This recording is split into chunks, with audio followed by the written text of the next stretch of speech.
In this video, I'm going to show you how to zoom in Krita. So to do this, there's actually a few different ways and I'm going to show you the most convenient ones. So the first one is the most manual way you could use. So here at the bottom right, you can see there's like this zoom option. So you could either go and type in your own percentages. For example, I could do 40, press enter, and there we go. It's going to change the zoom.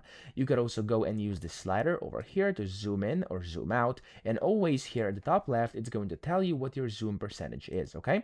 That's kind of the most manual way you could do it using your mouse. Then the second one on your mouse is using your zoom wheel or your scroll wheel on your mouse. So you could just basically position your mouse, your cursor, wherever you want to zoom in or zoom out, and then scroll upwards to zoom in or scroll outwards or downwards to actually zoom out, okay? So that way you can of course zoom very easily and quickly as well.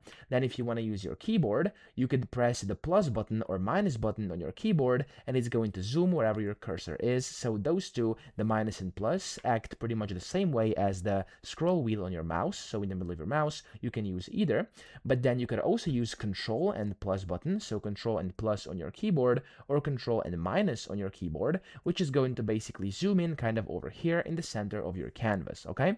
So if you want to use the most kind of smooth, or let's just say the freeform zooming way, which I do think is kind of the best if you want a precise like zooming, is going to be to actually hold down the control and the space key. And as you can see, when I hold down control and space key over here, it's going to pop up this kind of magnifying glass, and I can just go ahead and basically click and then either drag up or down to zoom in or out, or I could of course go like more like towards the corners, etc. Okay, so again, control plus space bar and then click and go up or down. Now over here at the bottom left, you can also see this is the zoom tool. You can also use this, which pretty much is going to do the same thing. So we could just basically click anywhere you want and it's going to zoom in over there. Okay, so those are all the ways you could do this. I hope this video helped you out. If it did, please subscribe to the channel and help me out as well.